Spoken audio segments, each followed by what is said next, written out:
नमस्कार। सिंपली सियासत के एक और एपिसोड में आपका स्वागत है। आज का दिन ऐतिहासिक है। करीब 500 साल के इतिहास को आज बदल दिया गया।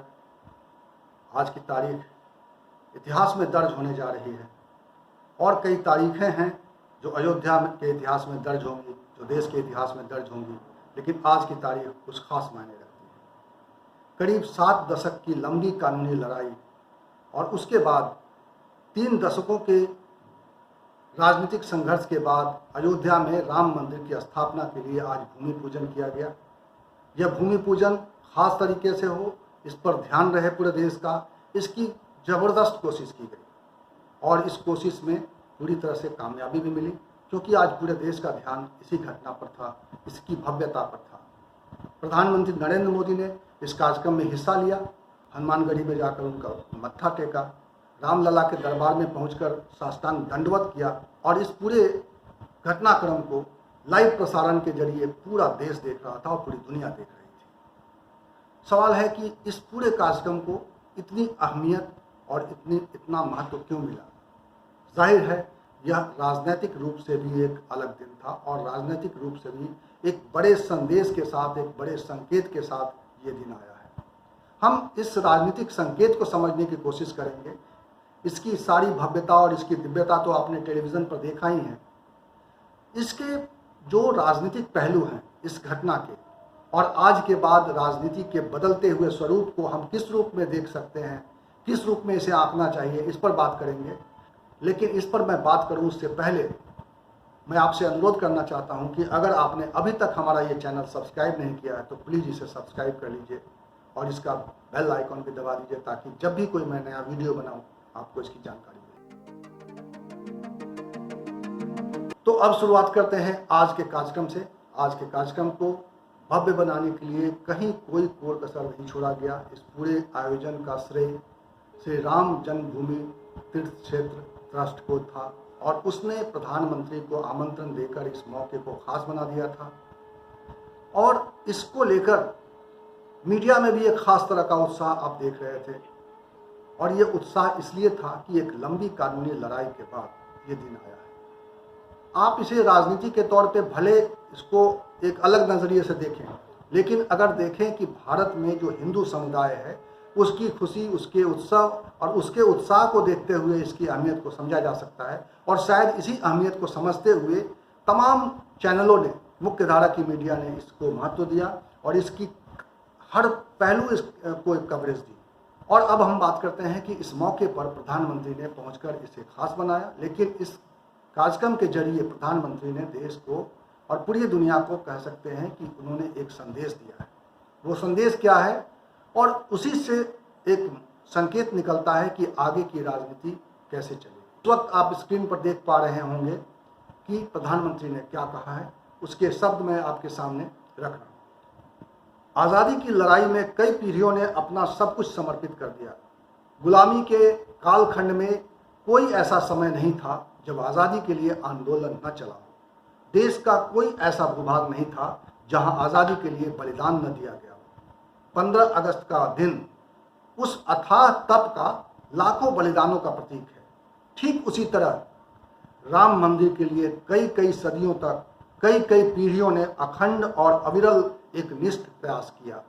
आज का दिन उसी तप, तपस्या, त्याग और संकल्प का प्रतीक है। प्रधानमंत्री ने यह दिखाने की कोशिश की कि यह आज़ादी की जो घटना है, देश ने जो आज़ादी के लिए संघर्ष किया, मंदिर के लिए उसका संघर्ष उस संघर्ष से कम नहीं था।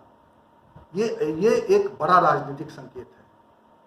आज़ादी की लड़ाई के लिए कांग्रेस को श्रेय जाता है और अब इस पूरे माहौल में राम मंदिर के आंदोलन में भारतीय जनता पार्टी और उसकी मातृ संस्था का जिस तरीके से योगदान रहा है उसको रेखांकित कर रहे थे प्रधानमंत्री जी, उसका खास उल्लेख कर रहे थे। और राजनीति का यही संकेत समझने की ज़रूरत है। जो बात कही जा रही है कि क्या आने वाले समय में क्या राम मंदिर के निर्माण के साथ राम मंदिर का मुद्दा भारत की राजनीति से हमेशा के लिए खत्म हो जाएगा। ये जो एक नैरेटिव था, इस नैरेटिव पर एक बार फिर से विचार करने की ज़रूरत है, क्योंकि अब ये तय हो गया है कि यह मुद्दा अभी खत्म नहीं हो रहा है। कम से कम 1 दशक तक या आने वाले कुछ सालों तक इस मुद्दे को जीवित रखा जाएगा। कम से कम तब तक इसे जीवित रखा जाएगा तब तक जब तक इसका निर्माण पूरा नहीं हो जाता है, जब तक इसका निर्माण चलता रहता है। तो ये संकेत साफ तौर पे मिल रहा है और अब हम समझते हैं कि आगे की राजनीति कैसे चलेगी। इस पूरे मामले में आगे की राजनीति को समझने के लिए हमें अतीत में जाना पड़ेगा और हमें देखना पड़ेगा कि किस तरीके से मंदिर मुद्दा हमारे और आपके सामने आया था। याद कीजिए 90 का वो दशक, उससे पहले पूरे देश में एक मंडल कमीशन को लेकर एक मंडल का माहौल था, यानी जातीय आधार पर पिछड़े और अगड़े में समाज बटा हुआ था। और तब भारतीय जनता पार्टी ने, और ख़ास तौर पे उस समय के भारतीय जनता पार्टी के नेता लाल कृष्ण आडवाणी ने इस सोच के साथ एक यात्रा शुरू की कि उस समाज को, अगड़े पिछड़े में बटे हुए समाज को हमें जोड़ने का काम करना है और क्या उसके राजनीतिक लाभ होंगे उसको भी शायद उन्होंने देख लिया था, उसको भी उन्होंने भांप लिया था। और इसी लिहाज से वो यात्रा शुरू की गई थी और उस यात्रा के बाद भारतीय जनता पार्टी के राजनीतिक जमीन लगातार मजबूत हुई है, ये हम सब ने देखा है। तो जाहिर तौर पे भारतीय जनता पार्टी ने राम मंदिर के साथ अपने आप को एक कनेक्ट किया। कभी वो मुद्दा भारतीय जनता पार्टी के लिए बहुत प्रमुखता से था और कभी वह मुद्दा सेकेंड और थर्ड लाइन में आ गया, लेकिन राम मंदिर का मुद्दा को कभी भी भारतीय जनता पार्टी ने छोड़ा नहीं। बीजेपी ने हिंदू समाज को एक ऐसे संवेदनशील मुद्दे को पकड़कर आगे का काम किया जिसकी वजह से उसकी राजनीतिक जमीन मजबूत हुई, जिसने उसको राजनीति के फर्श पे पड़े हुए राजनीतिक दल को उठाकर अर्श पे पहुंचा दिया, सत्ता के शिखर पे पहुंचा दिया और आज यह देश की सबसे मजबूत पार्टी के तौर पे शासन कर रही है। भारतीय राजनीति में ये बदलाव भारतीय जनता पार्टी ने अपने उस खास कौशल से, जिसमें कह सकते हैं कि कहते हैं कि राजनीति जो है सिर्फ सत्ता का खेल नहीं, राजनीति जन आकांक्षाओं को समझने और समझाने का खेल भी है। भारतीय जनता पार्टी ने शायद इस बात को गंभीरता से मनन किया और इस पर काम किया। उसने जन आकांक्षाओं को समझा, उन जन आकांक्षाओं को राजनीतिक इस्तेमाल की एक पृष्ठभूमि तैयार की और उस पर काम किया। राम मंदिर को लेकर राजनीति की आप आलोचना कर सकते हैं, लेकिन जो मुद्दा उसने पकड़ा, जो जन भावना का जो इनकैशमेंट करने की जो रणनीति बनाई, उससे आप इनकार नहीं कर सकते कि एक राजनीतिक पार्टी के तौर पे उसने एक ऐसे मुद्दे को पकड़ा जो लंबे समय तक उसको साथ दे सकता था, जो लंबे समय तक उसको एक फ़ायदा पहुंचा सकता था। इस लिहाज से भारतीय जनता पार्टी ने इसको करोड़ों हिंदुओं की आस्था के सवाल को पकड़कर उसने अपनी राजनीतिक आकांक्षाओं को आगे बढ़ाया।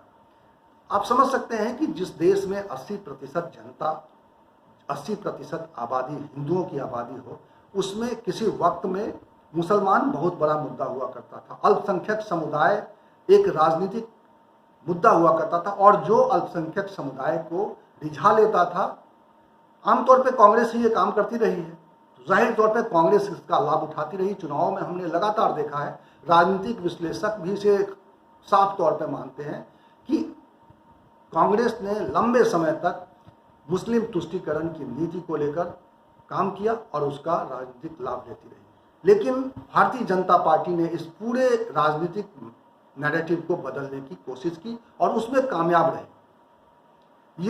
ये जो भारतीय जनता पार्टी का प्रयास था, इसको आप भारतीय जनता पार्टी की आलोचना कर सकते हैं। भारतीय जनता पार्टी के शासन पर तमाम तरह के सवाल उठाए जाते रहते हैं और वो वाजिब भी हैं। शासन में बहुत सारी चीज़ें महत्व रखती हैं, लेकिन एक संगठन के तौर पे जो चीज़ें अहमियत रखती हैं, उसमें भारतीय जनता पार्टी ने अपना विशेष योगदान किया है, अपनी विशेष उस बात का ध्यान रखा है और इसीलिए भारतीय जनता पार्टी आज सबसे मजबूत पार्टी मानी जा रही है और उसको चुनौती देना विपक्ष के लिए हमेशा एक चुनौती बड़ा सवाल है। और इस पूरे घटनाक्रम में आपने देखा होगा कि जब से सुप्रीम कोर्ट का फैसला आया है राम मंदिर को लेकर, उसके बाद विपक्ष भी इसको लेकर नरम पड़ गया है। राम मंदिर की स्थापना के लिए भूमि पूजन से एक दिन पहले प्रियंका गांधी के ट्वीट में जिस तरह का नैरेटिव, जिस तरह की कोशिश दिखाई दे रही है, वह यही दिखाई दे रही है कि अब कांग्रेस भी बहुसंख्यक समुदाय के भावनाओं को समझने लगी है और उसको लगने लगा है कि बहुसंख्यक समाज की भावनाओं का अगर कदर नहीं किया गया, उसको नहीं समझा गया, उस पर मरहम नहीं लगाया गया, उस ओर ध्यान नहीं दिया गया, तो वह पार्टी भारतीय जनता पार्टी को कभी हरा नहीं पाएगी और भारतीय जनता पार्टी का कभी विकल्प नहीं बन पाएगी। सवाल ये हो गया है कि क्या भारतीय जनता पार्टी ने देश की राजनीति में एक नया नैरेटिव जो ले आई है, उसका विकल्प कांग्रेस के पास है? क्या कांग्रेस इस नए नैरेटिव के साथ भारतीय जनता पार्टी को मुकाबला करने के लिए तैयार है? अब यहाँ से कहानी बदल गई है और इसीलिए कि आने वाले समय में भारतीय जनता पार्टी का विकल्प बनने के लिए किसी भी पार्टी को एक ऐसे मुद्दे की तलाश करनी पड़ेगी जो जन जन का मुद्दा हो, जो जन तक पहुँचे और जो एक बड़े आवाम को, एक बड़े मास को अपील करता हो और उन्हें लगता हो कि यह उनका मुद्दा है और उस मुद्दे पर काम करते हुए ही, उस मुद्दे पर उनका समर्थन हासिल करते हुए ही भारतीय जनता पार्टी को हराया जा सकेगा। अब ये साफ है कि भारतीय जनता पार्टी ने इस मसले को अपना लिया है और यह मंदिर निर्माण में जब तक ये काम चलता रहेगा तब तक इसका श्रेय लेने की कोशिश करेगी और इसके आधार पर लोगों को एक विश्वास दिलाने की कोशिश करेगी और ये विश्वास दिलाया भी जा रहा है कि भारतीय जनता पार्टी जो कहती है वही करती है। इस कार्यक्रम के बारे में आप अपनी राय कमेंट बॉक्स में रख सकते हैं और अगर हमारा ये कार्यक्रम आपको अच्छा लगा तो इसे अपने दोस्तों के साथ शेयर कीजिए और अगर आपने ये चैनल सब्सक्राइब नहीं किया है तो प्लीज़ इसे सब्सक्राइब कर लीजिए और इसका बेल आइकन दबा दीजिए ताकि जब भी मैं कोई नया वीडियो बनाऊं आपको इसकी जानकारी मिले।